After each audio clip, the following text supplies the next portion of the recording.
इमाम अबू यूसुफ रहमतुल्लाह अलैह चीफ जस्टिस गोस्ता वती वक्ता काजी उल क़ुज़ात गोस्ता अनचेन चीफ जस्टिस एक गोस्ता कि आई बारा लिखन के यक रोचे था तकरीबन 100 रकात नफल अदा को चीफ जस्टिस वती वक्त है पूरे रोचे था 100 रकात नफ चीफ जस्टिस अदा कन इनका मसरूफियत के बावजूद आई बारा लिखन के वक्त बीमार बू मौत हालत आई नजीम बू तो हमें वक्ता परेशानी इजहार को गिरेवगात तो आयरा यक के सोच को कि तब पचे व परेशानी इजहार कने गुस्ते मन वती पूरे जिंदगी या मर्दुमाने दरमियान फैसला कुर्तुन चीफ जस्टिस तुन लेकिन यक वक्त शमन या कंचेन कार बूत कि मन अमाई सरा पशेमान परेशान के आया अल्लाह अमाई सरा ना नी गिरफ्ता मकन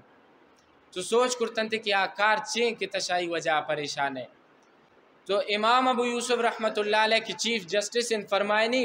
कि यक वारी यक मुकदमे नियतदात दो मर्दुम है आवान त यक मर्दुम मुसलमानियत यक के काफिरियत गैर मुस्लिमियत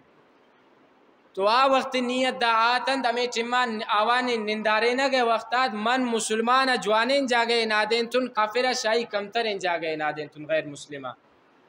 तो अमेशी सरा मन परेशान के इस्लाम ता हुक्म हमेशिन कि ए चिम्मे तक मुसलमान और गैर मुस्लिम काफिर दरमियान फ़र्क मकने आवान बराबर ना देने मन गैर मुस्लिमा कमतर इन जागे या ना दें तो मैं शमे वजह परेशान तो याल कनन यक चिंकसेन गप पैसरा अम्मा शुमा वती मुसलमान इन ब्रासा तकलीफ देन परेशानी महसूस न कनन अम्मा शुमा वती मुसलमान इन जिंद मुसलमान इन ब्रास अम्मा शुमा तकलीफ इन अम्मा